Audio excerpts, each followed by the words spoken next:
మన తెలుగు సినిమాని ఆల్మోస్ట్ మన దేశాన్ని తలెత్తుకునేలా చేసిన రాజమౌళి గారు లాంటి వాళ్ళే ఒక పోస్టర్ వదిలితే దాని మీద ట్రోల్ చేసి ఆయన్ను కూడా తలదించుకునేలా చేస్తున్నాం. అరే, ఒక అనుకున్న ఈవెంట్లో అనుకున్న టైం ప్రకారం ఒక గ్లిమ్స్ ప్లే అవ్వలేదని ఎమోషనల్ అయ్యాడు. అంటే ఆయనకు ఆ సినిమా పట్ల ఉన్న హార్డ్ వర్క్ గురించి, ఆయనకు ఆ సినిమా పట్ల ఉన్న డెడికేషన్ గురించి మనం హ్యాట్స్ ఆఫ్ చెప్పాల్సింది పోయి అందులో కూడా ఏవో కారణాలు వెతుక్కొని ఎలాగోలాగ ట్రోల్ చేయాలి. అక్కడ తప్పు జరగలేదు అసలు. ఆయన బేసిక్గా నాకు రామాయణం మహాభారతం అంటే చాలా ఇష్టం అని చెప్పిన వ్యక్తి. అలాంటి వ్యక్తి ఎవరైనా రాముడి గురించి నాకు తీసే అవకాశం వచ్చిందని చెప్పిన వ్యక్తి. ఆయన ఆ రోజు హనుమంతుడి మీద అలిగాడే కానీ అవమానించలేదు. ఇది ఒక్కటి అందరూ గుర్తుపెట్టుకోవాలని నేను మనస్ఫూర్తిగా కోరుకుంటాను.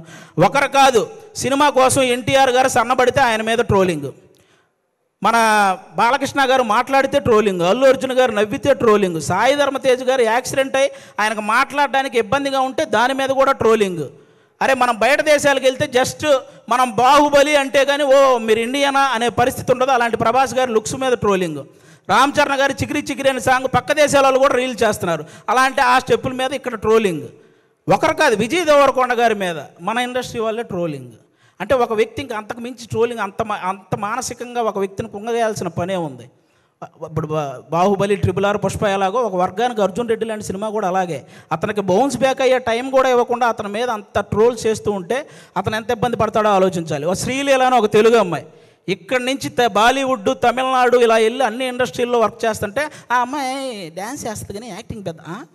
ఇప్పుడు భగవంత కేసరి అనే సినిమా నేషనల్ అవార్డు దృష్టికి వెళ్ళిందంటే బాలకృష్ణ గారి పర్ఫార్మెన్సు, అలాగే అనిల్ రావుపూడి గారి కథతో పాటు శ్రీలీల గారి పర్ఫార్మెన్స్ కూడా వన్ ఆఫ్ ద రీజన్ కదా. అలాంటి అమ్మాయిని అంత బ్లేమ్ చేయడం ఏంటి? ఒకటిగా మెగాస్టార్ చిరంజీవి గారి మీద డీప్ ఫేక్ AI వీడియోలు చేశారబ్బా. ఇంతకంటే దరిద్రం ఏమైనా ఉంటుందా?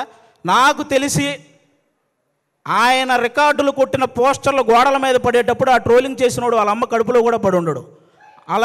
అలాంటి వ్యక్తులు వాళ్ళు. ఆయన 3 దశాబ్దాలు 1వ నంబర్ పొజిషన్లో ఉన్నప్పుడు వీడికి అసలు ఒకటంటే ఇలా ఉంటుందని కూడా తెలియదు.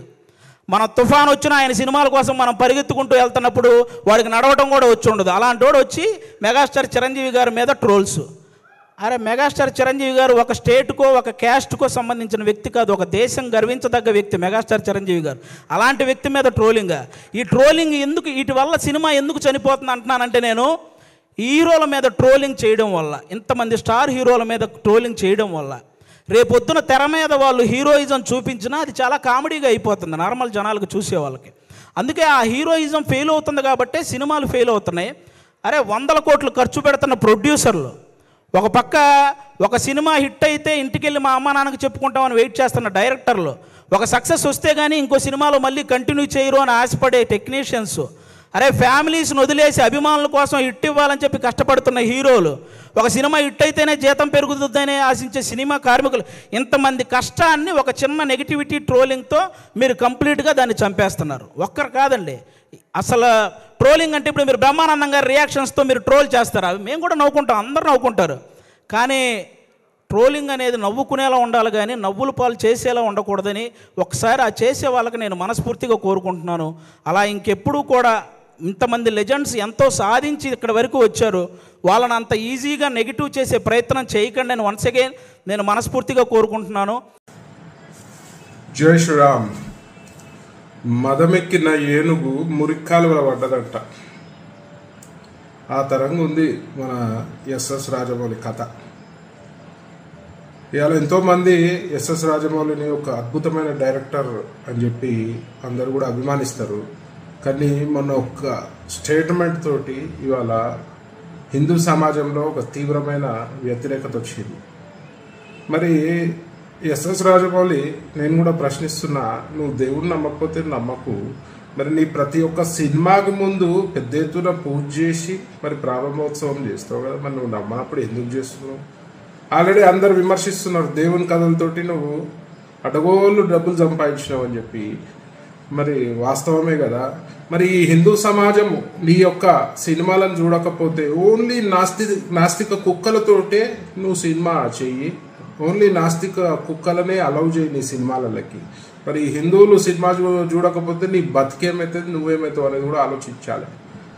నీ బాహుబలిలోనే చెప్పినావు కదా, అహంకారంతో విర్రవీగే బల్లాల దేవ లాస్ట్కి ఎట్లా పతనమైందో నువ్వే చూపించినావు కదా. మరి అలా నువ్వు కూడా అదే అహంకార ధోరణితో పోతే మాత్రం నీ పతనం కూడా ఖాయమని చెప్పి ఈ సందర్భంగా తెలియజేస్తూ, మరి హిందువుల మనోభావాలని కించపరిచే విధంగా ఎవరైనా ప్రయత్నం చేస్తే మాత్రం బిడ్డ బాగుండదు. మరి దానికి చాలా రకాలుగా నువ్వు సమస్యలు ఎదుర్కోవాల్సి వస్తుందని చెప్పి సందర్భంగా తెలియజేస్తూ, మరి వెంటనే నువ్వు హిందూ సమాజానికి క్షమాపణ చెప్పాల్సిన తరుణం ఇది. లేదంటే నువ్వు ఒక హిందూ ద్రోహిగా విద్రోహిగా ఈ సమాజంలో మిగిలిపోతావు. నీ ఎంత టాలెంట్ ఉన్నా కూడా పని చేయదు. ఎందుకంటే ఒకసారి హిందూ సమాజం విద్వేషిస్తే నీ బ్రతుకు హీరో నుంచి జీరో అవుతుందని ఈ సందర్భంగా తెలియజేస్తూ వెంటనే నువ్వు క్షమాపణ చెప్పాలని చెప్పి నేను డిమాండ్ చేస్తున్నా. జై శ్రీరామ్.